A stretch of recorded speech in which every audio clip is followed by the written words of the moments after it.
The Sunday school lesson for January the 15th, 2023 is God promises to guide our way. Isaiah chapter 48, verses 3 through 8a and verse 17.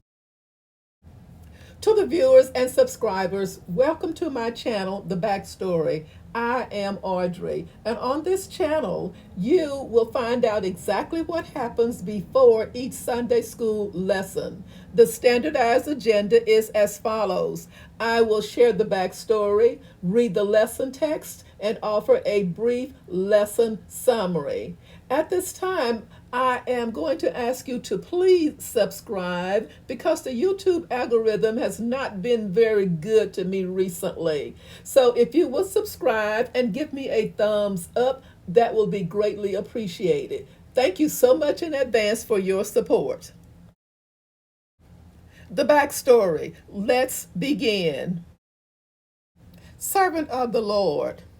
The various sections of the book of Isaiah are unified by their repeating of important themes about the Lord and his relationship to Israel.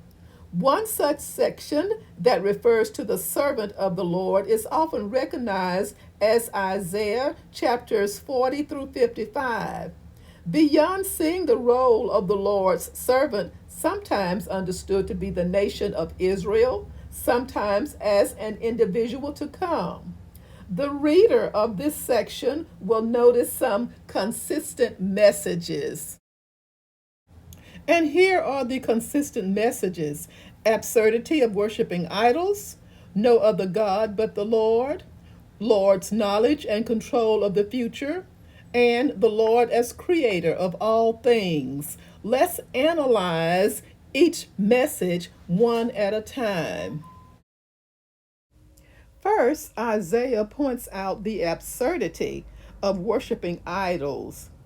The idolater takes a piece of wood, uses part of it to make a fire and bake bread. And then, with the rest of the wood, he makes a god that he worships. How absurd is that? Second, and closely related to the first, Isaiah emphasizes that there is no other God but the Lord, as found in Isaiah chapter 44, verse 6. I am the first, and I am the last, and beside me there is no God. Third, Isaiah frequently notes the Lord's knowledge and control of the future.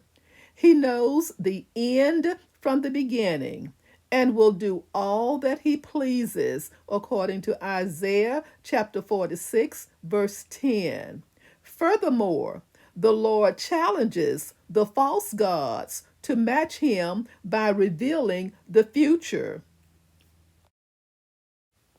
Fourth, the role of the Lord as the creator of all things is also prominent, as in Isaiah chapter 40, verse 28.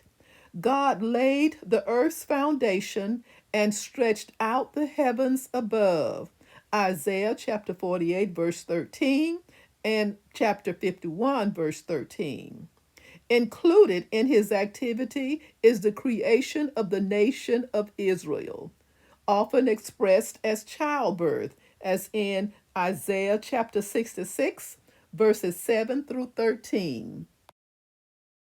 God promises to guide our way. Isaiah chapter 48, verses 3 through 8a and verse 17. Key verse. This is what the Lord says, your Redeemer, the Holy One of Israel. I am the Lord your God, who teaches you what is best for you, who directs you in the way you should go. Isaiah chapter 48, verse 17. Verse 3. I foretold the former things long ago. My mouth announced them, and I made them known. Then suddenly I act, and they came to pass. Verse 4. For I knew how stubborn you were. Your neck muscles were iron. Your forehead was bronze. Verse 5. Therefore, I told you these things long ago. Before they happened, I announced them to you so that you could not say, my images brought them about. My wooden image and metal God ordained them. Verse 6. You have heard these things. Look at them all. Will you not admit them? From now on, I will tell you of new things, of hidden things unknown to you. Verse 7. They are created now and not long ago. You have not heard of them before today. So you cannot say, yes, I knew of them. Verse 8a. You have neither heard nor understood. From of old your ears have not been opened. Verse 17. This is what the Lord says, your Redeemer, the Holy One of Israel. I am the Lord your God, who teaches you what is best for you, who directs you in the way you should go. A brief summary.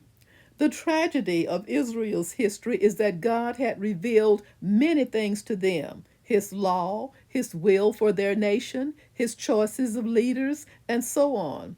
Despite the long history of such revelations, the nation often acted as though the people did not have ears to hear. Time after time, Israel ignored the Lord's directives and warnings. Iron necked Judah would not change its course of action despite the warnings of the Lord's prophets, making punishment inevitable. We have a major advantage.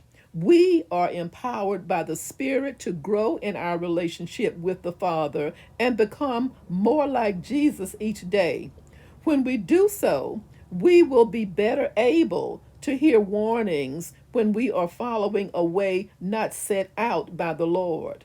And we will have ears hearing what the Lord is doing as He calls to us to join His work.